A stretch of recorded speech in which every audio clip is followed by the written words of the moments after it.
problem now is future peace. Just as American soldiers had to give their lives in the last generation, so other American soldiers, our sons, might have to do it again in the next generation. Germany today appears to be beaten. Hitler, out. Swastikas, gone. Nazi propaganda, off the air. Concentration camps, empty. There are ruins, there are flowers, there's some mighty pretty scenery. Don't let it fool us. It's still enemy country. We must still be alert. We must still be suspicious of everyone. We must take no chances. We're up against something more than tourist scenery. We're up against German history. It isn't good. This book was written chapter by chapter, not by one man nor one Führer. It was written by the German people. Chapter 1, the Führer, Bismarck. The title, Blood and Iron. The armies, German. Under the Prussian Bismarck, the German Empire was built. The German states combined, serving notice to all that their religion was iron and that their God was blood. Bismarck's German Empire built itself by war, at the expense of Denmark, Austria, and France. It became in 1871 the mightiest power in all Europe. Enough conquest for a while. Time out to digest it. Europe relaxes. The danger's over. Nice country, Germany. Tender people, the Germans. Very sweet music indeed. Chapter 2, a new Führer, Kaiser Wilhelm. New title, Deutschland über alles, Germany over all.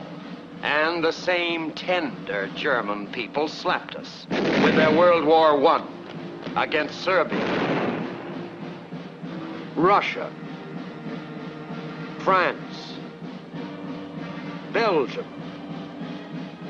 Italy, Britain,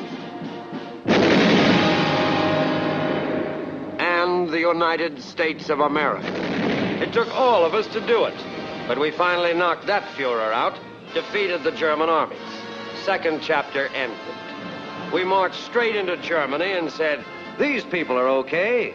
It was just the Kaiser we had to get rid of. You know, this is really some country.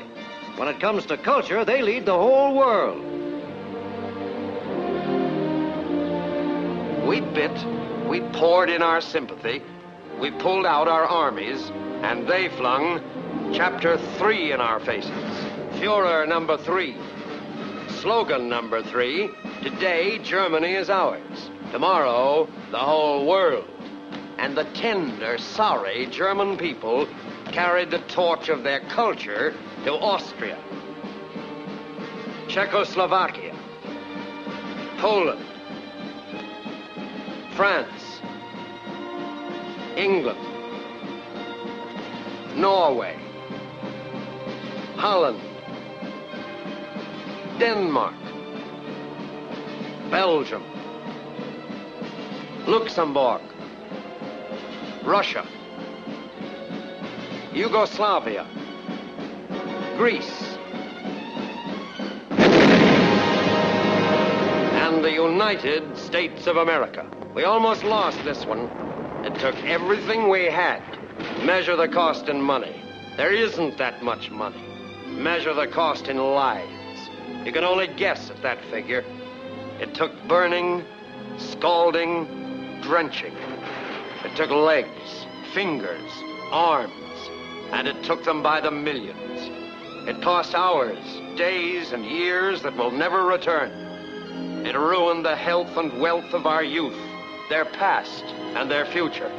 It took every ounce of our courage and guts. Now, what happens? Oh, this is where we came in. Yeah, this is where we came in. And chapter 4 will be, it can happen again. Could be the next war. That's why we occupy Germany, to make that war impossible. No easy job, We must keep our wits about us. The German lust for conquest is not dead. It's merely gone undercover. Somewhere in this Germany are the SS guards, the Schutztruppe, the Gestapo gangsters out of uniform. Somewhere in this Germany are stormtroopers by the thousands, out of sight, out of the mob. Somewhere in this Germany, there are 2 million ex-Nazi officials, out of power, but still in there thinking and thinking about next time. Remember that only yesterday, every business, every profession was part of Hitler's system. The doctors, technicians, clockmakers, postmen, farmers, housekeepers, toy makers, barbers, cooks, dock workers. Practically every German was part of the Nazi network. We must guard particularly against this group. These are the most dangerous.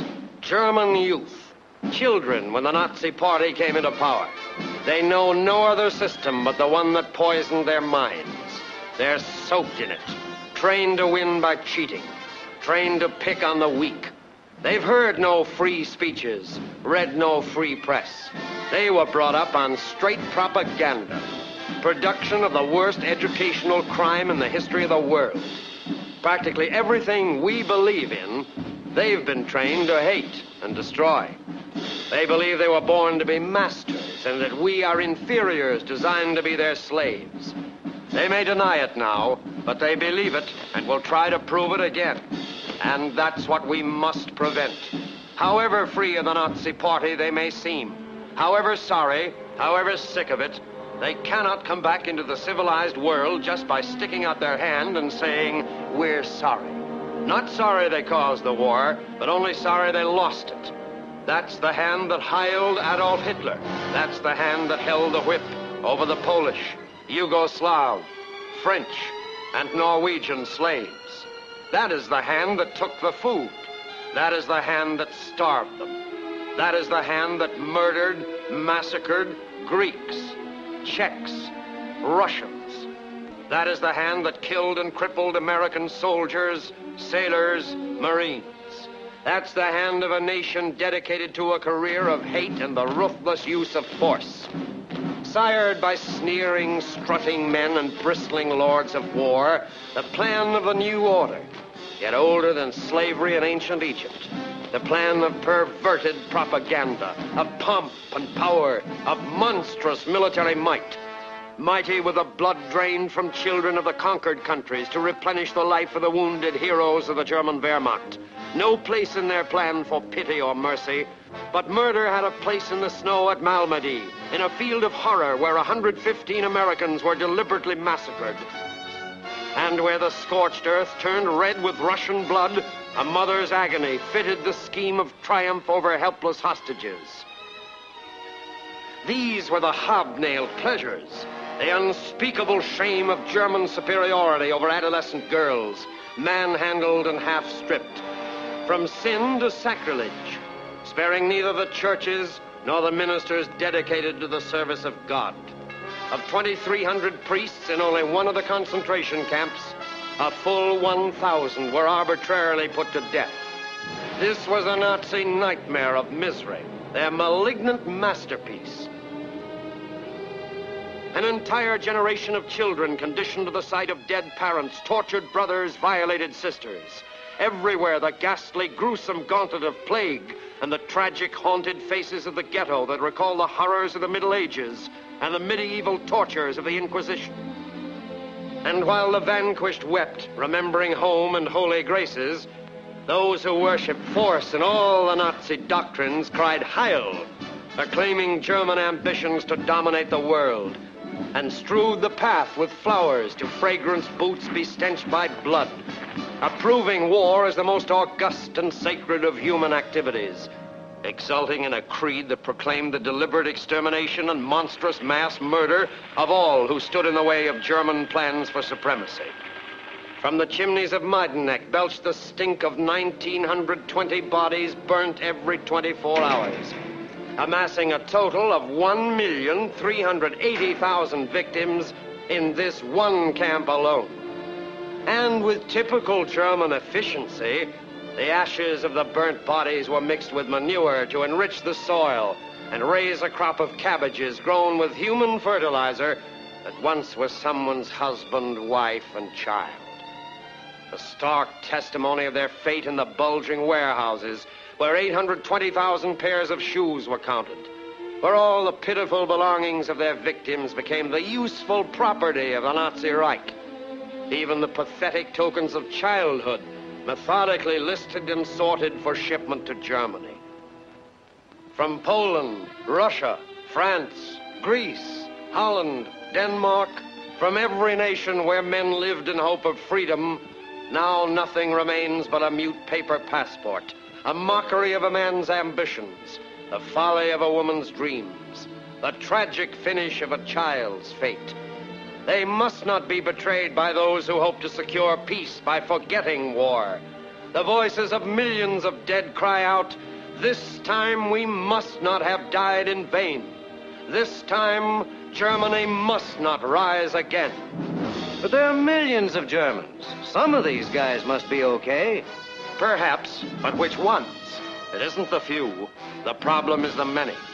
Someday, the German people might be cured of their disease, the super race disease, the world conquest disease. But they must prove that they've been cured beyond the shadow of a doubt before they ever again are allowed to take their place among the respectable nations. This is what must be remembered by misty-eyed sentimentalists, by soft citizens who speak of a soft peace. We are determined that German plans for world conquest shall stop here and now. We are determined that they shall never again use peaceful industries for warlike purposes, that our children shall never face this German terror, that the vicious German cycle of war, phony peace, war, phony peace, war, phony peace shall once and for all time come to an end. For the disappearance of Hitler and all his henchmen is not enough. Though Berchtesgaden is but an empty shell that marks the heights to which a rabble-rouser could rise from obscurity, the ghosts of Berchtesgaden still walk. Right here in America, the evil spirits of these ghosts still haunt us, wearing many guises as they continue with Hitler's aims and purposes, spreading the violent propaganda of race hatred and violence. And the seeds spread by these disordered minds, unfortunately, are taking root in many fanatical brains. Like Hitler's gang, they thrive on persecution, hatred, and violence. They hope for reconversion to be handled badly. They hope for unemployment. They hope that America will fail in solving the crucial post-war problems. They hope for a disillusioned America so that they may set up their own Messiah, just as Hitler was set up out of internal conflict and anxiety to breed race hatred and violence. These are verily the ghosts of Berchtesgaden here in America, working secretly and openly all the way from the floors of Congress through every walk of our nation's life, even desecrating the holy cloth, posing as men of God, while they seek to destroy the hopes of humanity. In this crucial time, we, the people of America, hold our future and our children's future in our own hands. And no small men must be permitted to destroy our sound American thinking, our democratic heritage of national unity. They tried it here in America, took American children and tried to instill the same evil spirit of fascism here, with brazen contempt as they flaunted their so-called superior system in our very faces, as they practiced for the day when they would rule America. Tried to break down the democratic ideals of the youth of our nation, where children of all races can meet on common ground, inspired by a heritage of clean living and the principles of fair play and honor. The youth of our nation must not be suppressed. A child in this country must have the right to be a child while undertaking the other job of growing up to be an adult. The youth of our nation must not be regimented and pressed into the mold of pack-carrying, goose-stepping soldiers. And to defeat them, it took those who loved freedom. On the field of battle against fascism in Italy, Germany, and Japan, It was men of all faiths who fought and died together that we might live. They fought side by side without questioning the color of their skins or the religions of their fathers. And it's not enough that the representatives of the united world of tomorrow be dedicated to the task of making good the sacrifices of free men who hope to build a better world. The people themselves must stand by these leaders. We must so earnestly desire peace that we will not only demand it, but work for it incessantly. Then only, out of the solemn hours of deliberation, will be created a sound and practical international unity dedicated to the ideals of freedom, greatness, and security for all. A heritage that shall be guaranteed for the sons and daughters of the men, living and dead, who so truly earn the fruits their children are entitled to reap in the united world of tomorrow, the world of lasting freedom between all nations.